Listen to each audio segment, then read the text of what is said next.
name is Tory. I'm going to be giving you a persuasive speech today on the controversial treatment of depression. They're called antidepressants. Just a brief overview really quick for our topic. How many of you have ever had any experience with depression at all, either you or someone else? A few of you. All right, I have two. Depression is actually a mental disorder that is most commonly known as a chemical imbalance in the brain. But psychologists now know that there are many other causes to depression. Things like chemical imbalances do have an effect, but also biological conditions, things in your body that may be out of whack, social and psychological factors as well. And I cited all of those causes from an article called Causes of Depression, Perceptions Among People Recovering from Depression in the Journal of Advanced Nursing, Volume 61, Article number 1, 65, Article number 1. The most common treatment for depression these days is actually antidepressants. It has been for a long time.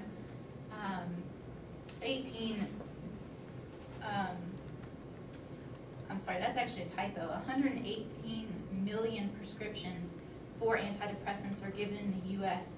per year. That's a really large number. That's the most medications, highest number of prescriptions for that medication in the U.S.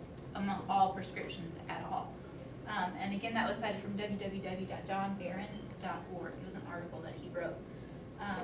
So for my topic today, we're going to be talking about antidepressants, what they are, the risks and side effects that they have on individuals who are taking them, and some alternate treatments for depression aside from antidepressants.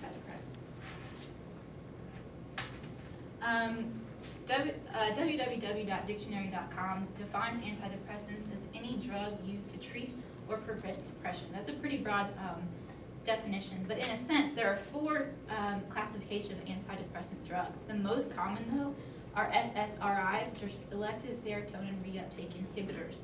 What those do, serotonin is a chemical in the brain that helps with, it regulates your mood, your digestion, a lot of different things I have listed there, sleep, mental clarity, which we're going to come back to in a few minutes. But basically, antidepressants help to make sure that chemical is released properly throughout the brain. These are just a list of a couple of the most popular SSRI antidepressant drugs that are out today. The ones in parentheses are what you may recognize, the other ones probably not so much. This brings me to my next point, side effects of antidepressants, specifically SSRI drugs in particular. This is just a huge list.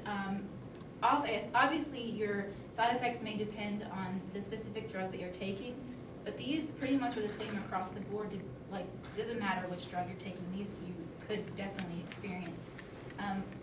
More medications are actually being prescribed to the patients who are taking these drugs to help counteract the side effects. So while they're on the antidepressants, they're actually taking a lot more drugs also to help with these side effects. Some of the major risks include, probably the most paramount would be suicidal attempts and suicidal thoughts.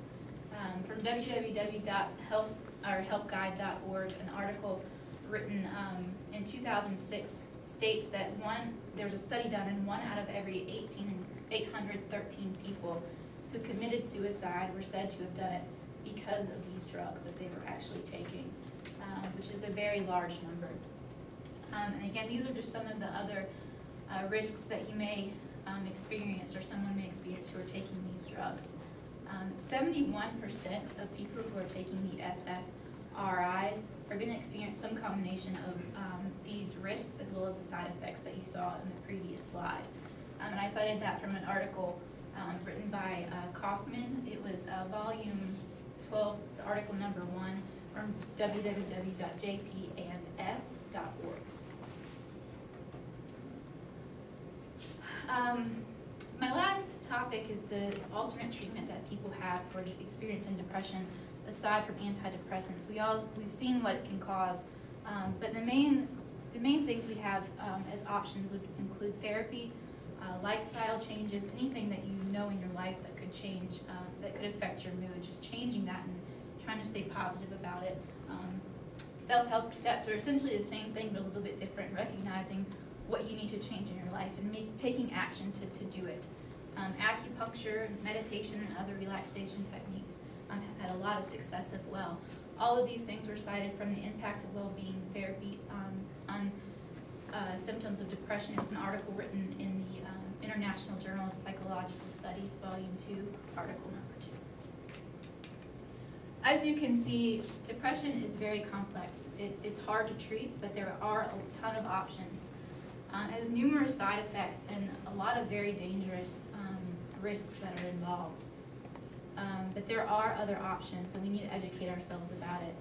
My personal experience with depression, I was actually diagnosed with severe depression 3 years ago, and I was taking Prozac, which was on a slide that you saw a couple slides ago. But my doctors, there was no improvement, and they kept increasing my medication. I ended up in the hospital after a suicide attempt.